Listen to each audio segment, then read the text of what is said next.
I-check naman po natin ngayon yung nasunog kahapon na kalamansian sa taas.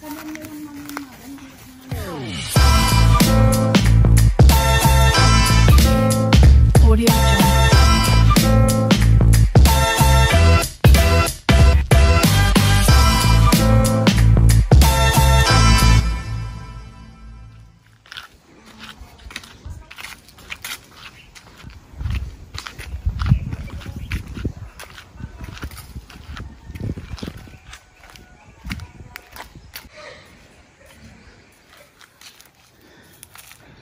So, medyo mainit-init pa, no?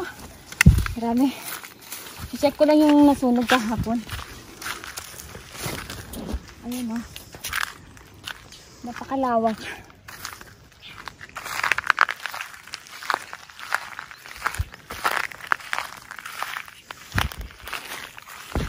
Diyan.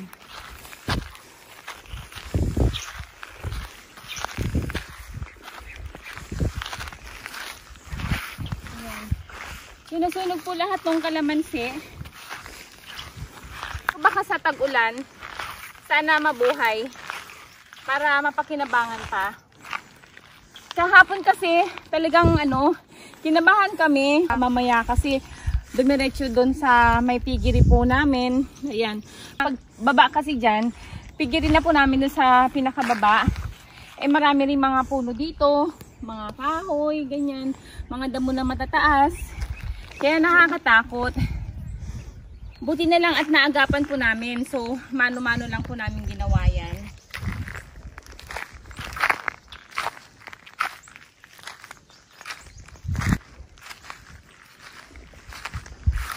Malawak din yung nasunog.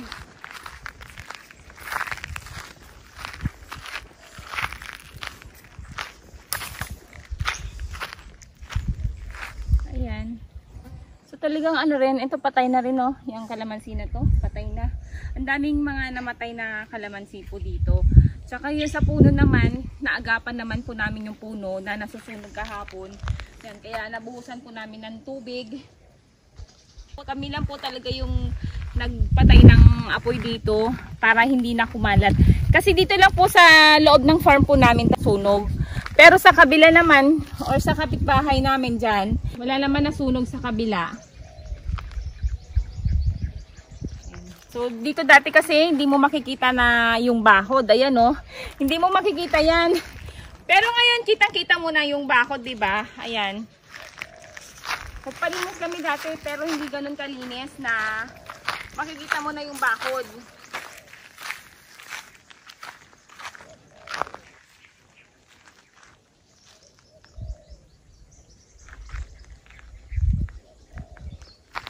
Buti na lang yung mangga.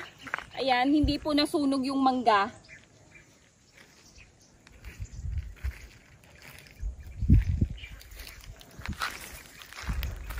Ayan, so yung mga damo, mabilis na nagkalat po yung apoy dito dahil masyadong dry po yung damo, tsaka matataas.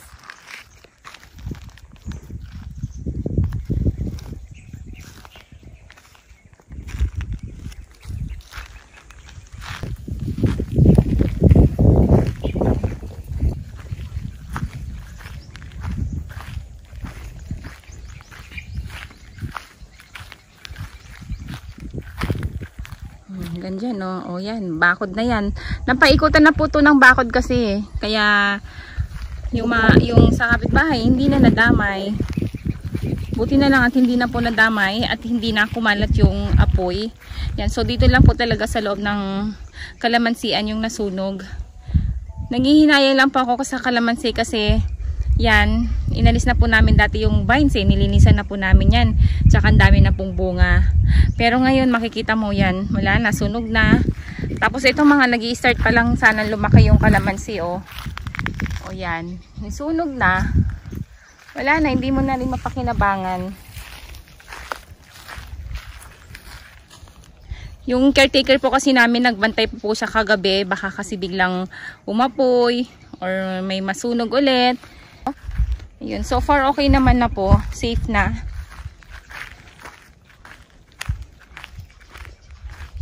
Dito kasi sa boundary na to, yan yung may bakod na yan.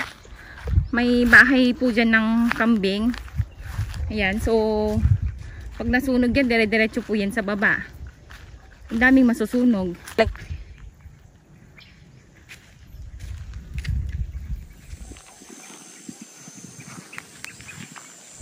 Lumiwanag siya tignan, di ba?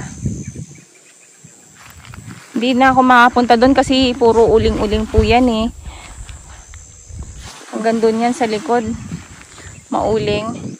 Tapos yung ano naman, mangga. Ayun po yung mangga.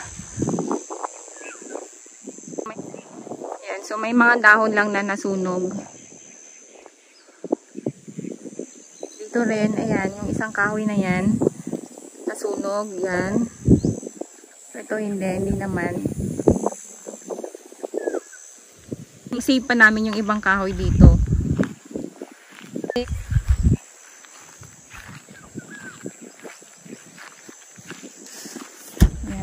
Ayan, mainit pa ngayon.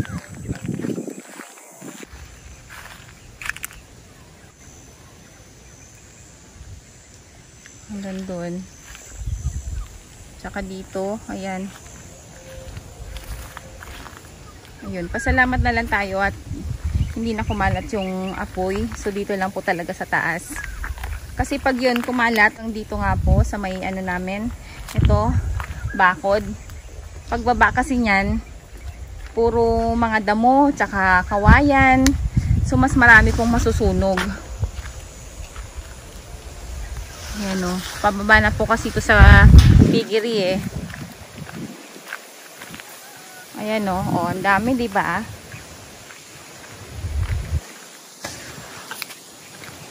Kami-kami lang din naman po yung nagpatay ng apoy dito.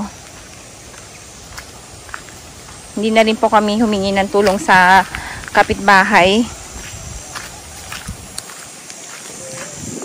Yan.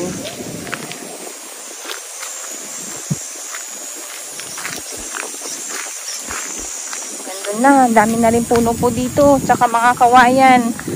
Ayan, madaling masunog yung mga yan. Dry pa yung mga damo. Kaya madaling masunog. O tas pagbaba dito, yan, pigirin na po namin. Diyan na yung mga baboy. Buti naman at hindi po nadama yung mga alaga po naming baboy dito.